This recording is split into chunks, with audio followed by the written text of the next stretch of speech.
Ren had killed 412 enemies across 37 different worlds. He remembered each one with perfect clarity because the Kalish brain did not forget. What it also did not do was feel fear. His species had evolved beyond that weakness 10,000 years ago. Their adrenal system simply could not produce the chemicals that made other creatures panic, freeze, or flee. This biological advantage made the Kalish the most valuable mercenaries in 12-star systems, so when his transport ship descended toward Sereth IV, a mining colony under siege by the Hollow Swarm, Ren felt nothing but calm professional interest. The Swarm were parasitic hive creatures that consumed organic matter and transformed worlds into breeding grounds.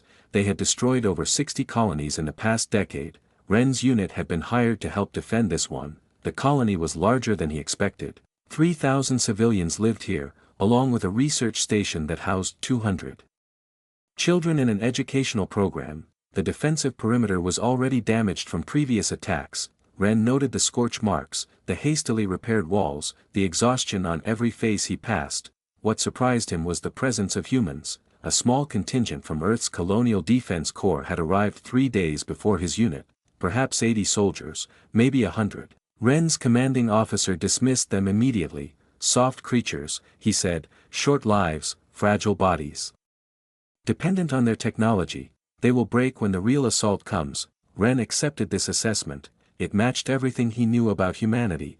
They were a young species, barely 1,000 years into space travel. Their bodies were poorly designed for combat, slow healing, weak bones, limited sensory range. By every objective measure, they were inferior warriors. The first swarm probe attack came that evening. Ren took his position on the western wall and watched the creatures approach. Hundreds of them, chitinous bodies reflecting the dying sunlight, moving in perfect coordination. He raised his weapon and began firing with mechanical precision. Around him, his Kalish brothers did the same. Their hearts did not race, their hands did not shake. They killed with the efficiency of machines. Then he noticed the humans. They were stationed on the section of wall beside his unit, close enough that he could observe them clearly. What he saw confused him. Their pupils were dilated. Their breathing was rapid and shallow.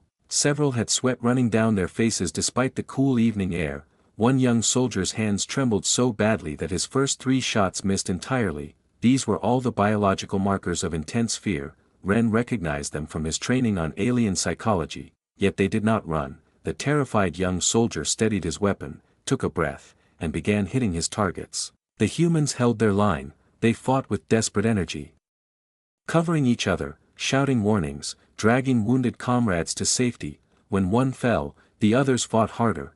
When a swarm creature breached their section, a human woman threw herself at it with nothing but a combat knife, screaming as she drove the blade into its sensory cluster. The attack ended within an hour. The swarm retreated to regroup.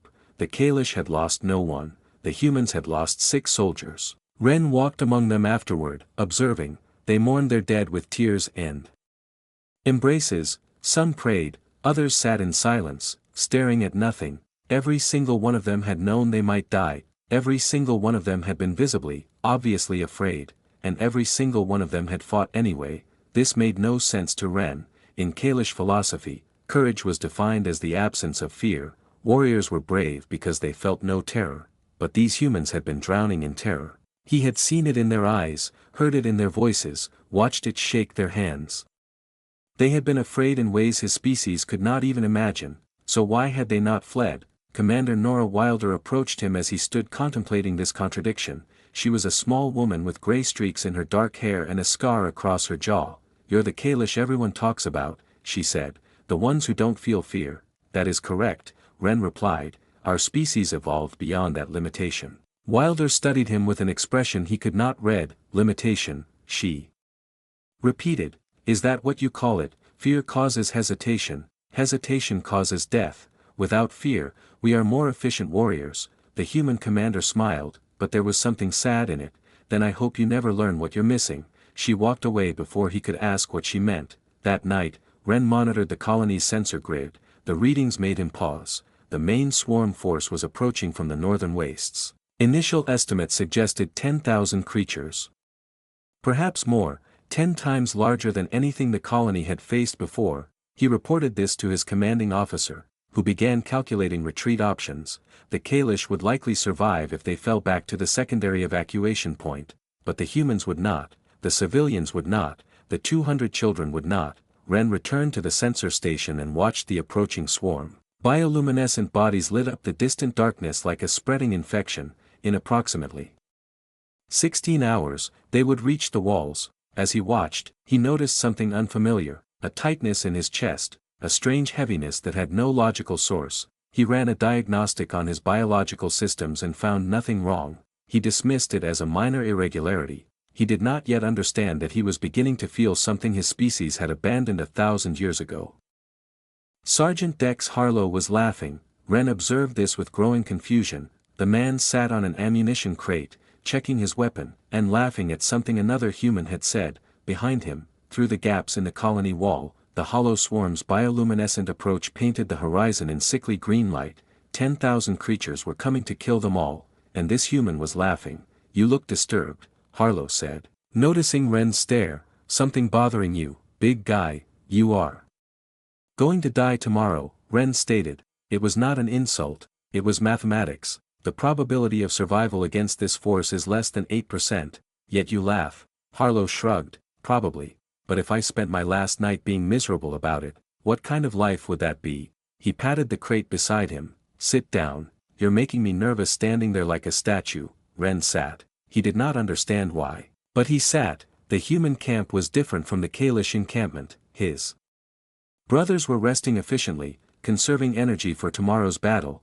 The humans were doing something else entirely. They gathered in small groups, talking, sharing food, passing around a bottle of something amber-colored. Some were writing on portable devices, messages to people far away, letters home. Harlow explained when Ren asked, "Telling our families we love them, just in case you die." "Yeah," Ren processed this. "But your families cannot help you, these messages serve no tactical purpose." Harlow looked at him with an expression that mixed pity and amusement. "Not everything is about tactics, friend. Sometimes you just need people to know they matter to you." He took a drink from the amber bottle and offered it to Ren. "You Kalish don't do stuff like that." "We do not, we prepare and rest." "Sounds lonely." Before Ren could respond, a human woman approached them. Surya Okonkwo was small, barely reaching Ren's chest, but she carried a plasma cannon that weighed more than she did. She set it down and began calibrating its targeting systems while humming a melody Ren did not recognize. "What is that sound you make?" he asked. "It's called singing. It's a song from my grandmother's village back on Earth. We sing it before battles. Before weddings too, actually." She smiled. "Different words, same tune. What purpose does it serve?" "It reminds me where I come from, what I'm fighting for." She resumed her humming, and Ren found that the sound was not unpleasant. Later that night, he walked the perimeter alone. His mind kept returning to the humans' behavior, writing letters to people who could not help them, singing songs that provided no tactical advantage, laughing in the face of certain death. It was irrational, it was inefficient, it was beautiful in a way he could not explain. He found Commander Wilder standing at the northern wall, alone, watching the approaching swarm. Her hands trembled slightly against the railing. Ren approached and stood beside her in silence. "Can't sleep," she said without looking at him. "Kalish do not require much sleep." "What prevents your rest?" "Fear, mostly." She laughed softly. "I've been terrified since I landed on this rock. Every night I lie awake thinking about all the ways tomorrow could go wrong." This admission surprised Ren. "You are the commander. Should you not project confidence?" "Confidence doesn't mean pretending not to be scared. It means being scared and leading anyway." She finally turned to face him. "Tomorrow, I'll stand in front of my people and tell them we can do this. I'll believe it too, in that moment. But right now, in the dark, I can admit the truth. I'm terrified." "Then why do you not leave?" Ren asked. "Evacuation shuttles could still extract key personnel. You could survive." Wilder's expression changed. Something fierce entered her eyes. "You know there are 200 kids in that research station. Children, most of them have never even seen a swarm creature except in pictures. They're scared too, more scared than me." She gripped the railing tighter. "As long as I'm standing between them and those monsters, their fear gets a little smaller. They can look at me and think, someone is protecting us. That's what all of this is for. Not victory, not glory, just making sure those kids feel a little less afraid." Ren had no response. something was shifting inside him, something fundamental. Fear isn't weakness, Wilder continued, fear is the price of loving something enough to fight for it. If I wasn't scared, it would mean I didn't care, and I care about those kids, I care about my soldiers, I care about every person in this colony who's counting on us. She looked back at the approaching swarm. So yes, I'm terrified, and tomorrow, I'll use that terror to fuel every shot I fire, because that's what humans do. She walked away, leaving Ren alone with his thoughts. The tightness in his chest had grown stronger. He recognized now that it was not a malfunction. His species had a word for what he was beginning to feel, though no Kalish had spoken it in 1,000 years. The ancient texts called it borrowed fear, the terror one feels not for oneself, but for others. Looking at the humans preparing to die for strangers, Ren realized that he was starting to care whether they lived or died, and that caring brought something with it, something that felt like fear. Dawn came red and angry, as if the sky itself knew what was approaching. Ren stood on the wall with his weapon ready. Around him, the Kalish mercenaries waited in perfect stillness. Their hearts beat at resting pace, their breathing was calm and measured. They were ready to kill with the efficiency that made them legends. Beside them, the humans were different. Sergeant Harlow's knee bounced constantly. Surya Okonkwo gripped her plasma cannon so tightly her knuckles turned pale. Commander Wilder paced behind the line, checking on each soldier, touching shoulders, offering quiet words. Every human on that wall was afraid. Ren could smell the stress hormones in their sweat. Then the swarm came. 10,000 chitinous bodies poured across the plain like a living flood. The sound was overwhelming. Clicking mandibles, scraping limbs, the wet noise of thousands of creatures moving as one. They crashed against the walls in waves, climbing over their own dead to reach the defenders. The Kalish fired with precision. One shot, one kill. Conserve ammunition. Their section of the wall became a killing ground where every movement was calculated, every action optimized. The humans fought differently. They shouted to each other constantly, warnings, encouragements, sometimes just screaming. When one ran low on ammunition, another would cover while they reloaded. When one was injured, 2 others would drag them to safety. It was chaotic, it was inefficient, it was also strangely effective. Ren watched a young human soldier get overwhelmed by 3 swarm creatures. Before they could finish him, 2 of his comrades charged into the mass with bayonets fixed, pulling him free. They took wounds doing it. They did it anyway. A Kalish would have calculated that the young soldier was already lost. The mathematics said to let him die and maintain position. The humans did not seem to understand mathematics. Mid-morning brought the heavy assault units, creatures the size of ground vehicles. Smashed into the walls, the defensive line buckled, a gap opened near the civilian shelters. Ren's commander ordered the Kalish to fall back to the second perimeter. It was the tactically correct decision. Hold at a stronger position, let the outer wall fall. The humans did not fall back. Commander Wilder gathered 12 soldiers and led a countercharge directly into the breach. Ren watched her run toward almost certain death. Her weapon firing, her voice screaming something that sounded like a battle cry. Her people followed without hesitation. 12 humans held that gap against hundreds of swarm creatures. They fought back to back, covering each other, rotating wounded to the rear. One fell, the others closed ranks. Another fell, the ranks tightened again. They died one by one, and the survivors kept fighting. By the time reinforcements reached them, only 5 of the 12 remained standing. But the gap was held. The civilians behind them were safe. Ren found himself moving before his mind had processed the decision. He left the Kalish line and ran toward the humans, not for tactical reasons, not because he was ordered. He ran because something inside him could not bear to watch them fight alone. He reached the breach just as another wave hit. For the first time in his life, he fought shoulder to shoulder with humans. Surya Okonkwo appeared beside him, her plasma cannon roaring. Sergeant Harlow covered his flank with a weapon that looked half melted but still fired. The swarm pushed, the humans pushed back, and Ren pushed with them. When the wave finally broke, the human medic named Alec Bryn was treating a wounded Kalish soldier. The Kalish had not asked for help. Alec had not checked the species before running into fire. Why did you save him? Ren asked later, watching Alec bandage his own wounds. Most of the blood on his uniform was not his own. A life is a life, Alec said simply. Doesn't matter what planet you're from. The first day ended with the perimeter barely holding. Casualty reports came in. The humans had lost 40% of their combat strength, the Kalish had lost 12%.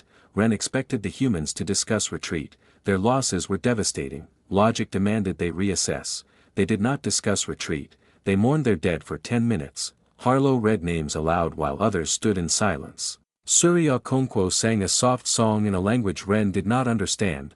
Then they wiped their faces and returned to reinforcing positions. That night, Ren could not enter his rest cycle. The unfamiliar sensation had grown into something he could no longer ignore. It was not concern for his own survival. He had never feared death. He feared watching these humans die. He feared losing creatures he had known for only 2 days but who had somehow become precious to him. He approached his Kalish commander with an unusual request. "I wish to be reassigned to the human defensive line." His commander stared at him. "Why would you request such a thing?" Ren searched for logical words and found none that fit. Finally, he said simply, "They should not die alone." His commander called him compromised, emotionally contaminated, a disgrace to Kalish warrior tradition. Ren accepted the judgment. He did not change his request. Hail Carrick was missing 2 fingers on his left hand. Ren noticed this on the second day of the siege, when the human demolitions expert was teaching him how to rig explosive charges. Carrick worked with his damaged hand as easily as if it were whole, never complaining, never slowing down. "How did you lose them?" Ren asked. Carrick smiled. "Held onto a grenade too long. My squad was pinned down, couldn't move. I pulled the pin and counted, waited until the last second so the enemy couldn't throw it back, gave my guys the time they needed to get clear. You sacrificed your fingers for others. I'd sacrifice a lot more than fingers for my people." He finished wiring the charge and looked at Ren. "Wouldn't you?" Ren did not answer. 2 days ago, the answer would have been no. The Kalish did not sacrifice. They calculated optimal outcomes and acted accordingly. But now, standing in the human camp, learning their songs, hearing their stories, he was no longer certain what he would sacrifice. The second day of fighting was worse than the first. The swarm breached the outer wall at 3 points simultaneously. Defenders scrambled to seal the gaps. Ammunition ran low. The humans began improvising, sharpened metal poles, chemical accelerants, anything that could kill. At the eastern breach, the situation turned critical. Swarm creatures poured through faster than the defenders could cut them down. The gap needed to be collapsed. The support columns needed to be destroyed. From inside, Hail Carrick volunteered. Commander Wilder refused. "I'm not sending you on a suicide mission. You're not sending me anywhere," Carrick replied. "I'm going because it needs to be done." He gathered his charges and started toward the breach. Ren intercepted him. "You will die." The words came out strange, almost desperate. Carrick paused. "Probably. But if I don't bring down that tunnel, those kids in the shelter definitely will." He grinned, the same easy smile he always wore. Easy math. "Friend," Ren wanted to argue, wanted to find some calculation that would change the outcome, but there was no calculation. There was only a human choosing to die so that children could live. Carrick entered the tunnel. The charges detonated 12 seconds later. The breach collapsed in a thunder of stone and dust. The eastern wall held. Hail Carrick did not come out. Ren stood frozen as the dust settled. Something was breaking inside his chest. Not a physical wound, something deeper. He understood now what humans meant when they said grief hurt. It was not metaphor. Loss was physical. Connection meant that when the other was gone, part of you was gone too. He had known Carrick for less than 2 days. He would remember him for the rest of his life. The second night brought despair. Ammunition was nearly exhausted. 30 humans remained combat capable. The Kalish commander had withdrawn his remaining troops to the evacuation point, leaving only Ren behind. Sergeant Harlow rigged the main generators to explode if the swarm reached the civilian bunkers, a final failsafe, a last option. Commander Wilder gathered the surviving defenders for what might be their final briefing. She stood before them, wounded, exhausted, barely able to stay upright. But she stood. "I'm not going to lie to you," she said. "Tomorrow might be our last day. The odds are bad. I know you're tired. I know you're scared. I'm scared too." She paused, looking at each face. "But I want to thank you, for standing here, for fighting when running would have been easier, for being afraid and holding the line anyway." Her voice cracked slightly. "Fear is not weakness. Fear is the price of loving something enough to fight for it. And everyone here, you love something. Your families, your friends, those kids who are counting on us. That love is why you're scared. and that's why I'm proud to fight beside you." No one spoke, some were crying. All were standing straighter than before. Ren felt the words settle into him like stones. He had spent his whole life believing courage was the absence of fear. These humans had taught him otherwise. Courage was the presence of fear and the choice to act anyway. Late that night, Alec Bryn sat beside Ren on the wall. They watched the swarm massing in the darkness, preparing for the final assault. Bioluminescent bodies painted the horizon in cold green light. Alec offered Ren a ration bar. Ren took it. They ate in silence. Scared, Alec asked eventually. For the first time in his life, Ren answered honestly. Terrified, Alec nodded slowly. "Good, that means you've got something worth protecting now." He looked at Ren with something like warmth. "Welcome to being human." Dawn was coming. The swarm would attack with everything they had. There would be no retreat, no reinforcement, no hope. Ren checked his weapon. His hands were trembling. He did not try to stop them. He had something worth protecting. He had people worth dying for. He was afraid. And for the first time in his existence, he understood why that made him stronger, not weaker. The third dawn brought death walking across the plain. The entire swarm force moved as one, thousands upon thousands of creatures flowing toward the colony like a living tide. The ground trembled with their approach, the air filled with the clicking of mandibles and the scraping of chitin. Ren stood on the wall beside Commander Wilder. His weapon was charged, his hearts were pounding. His hands shook with an emotion his ancestors had abandoned centuries ago. He was terrified, and he had never felt more alive. The final assault hit like a wave against rocks. Creatures swarmed up the walls, pouring through every crack and gap. The defenders fired until their weapons overheated, then fought with blades, with fists, with anything they could grab. Ren lost himself in the battle. He fought not with Kalish precision but with human desperation. When Surya Okonkwo's position was overwhelmed, he charged into the mass of creatures without calculating odds. When Sergeant Harlow fell with wounds that should have killed him, Ren dragged him to safety while firing with his other hand.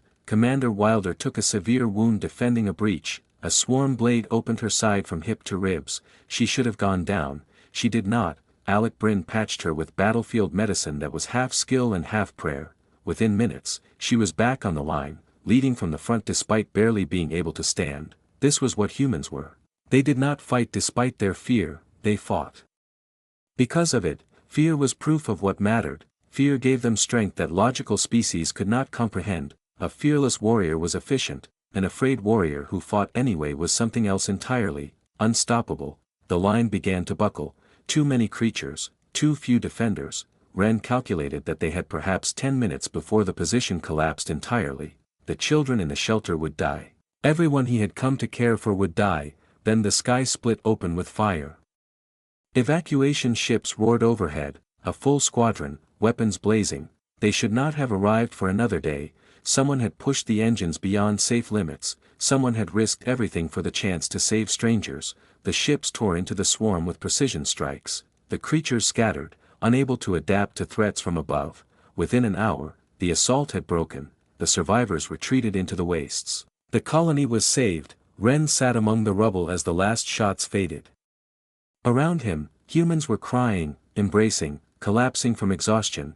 Of the original 120 human soldiers, only 19 remained standing. Surya Okonkwo leaned against him, her plasma cannon still smoking. "You saved my life. In that breach, I was afraid you would die," Ren said quietly. She smiled through her tears. "That's the nicest thing anyone's ever said to me." Later, Ren was called to the medical bay. Commander Wilder lay on a cot, her wounds being tended by exhausted medics. She looked smaller somehow, diminished by blood loss and pain, but her eyes were still fierce. "You stayed," she said. "Your people left, but you stayed." "I could not leave." Ren's voice was rough with emotions he still did not fully understand. "You taught me something. About fear, about courage, about what it means to love something enough to fight for it." Wilder reached out and took his hand, a human gesture of intimacy that Ren now understood. "What will you do now? Go back to your people?" "Yes, but not as I was." He looked at their joined hands. "I will teach them what I learned here. I will teach them to be afraid." Wilder's brow furrowed. "Why would you teach fear?" Ren thought of Hale Carrick holding a grenade too long, of Alec Bryn running into fire to save strangers, of Wilder standing on the wall with shaking hands and a heart full of terror. refusing to abandon children she had never met. Because until my people learn to fear, they will never understand what it truly means to be brave. Fearlessness is not courage, courage is being afraid and choosing to act anyway. That is what humanity taught me, that is what I will bring home. 1 year later, Ren stood before a gathering of young Kalish warriors. They watched him with confusion as he spoke of things their species had forgotten. He taught them about borrowed fear, about loving something enough to be terrified of losing it, about the humans who had shown him that strength came not from the absence of terror, but from the choice to stand firm despite it. Some called him mad, some called him contaminated, but some listened, and slowly, the Kalish began to change. A new philosophy spread through their ranks. Borrowed fear became a path of honor. Warriors learned to care about their comrades, about the people they protected, about something larger than efficient victory. When the Hollow Swarm threatened another world years later, the Kalish did not fight as mercenaries, they fought as allies. As friends, as beings who had learned what it meant to be afraid. Ren, now old by Kalish standards, watched young warriors singing human songs before battle. Their hands trembled, their hearts raced, they were afraid, they were finally, truly brave. In the histories that followed, scholars would write that humanity's greatest gift to the galaxy was not their technology or their resources, it was simpler than that. They taught the universe how to love fiercely enough to be afraid, and in doing so, they taught it what courage really meant.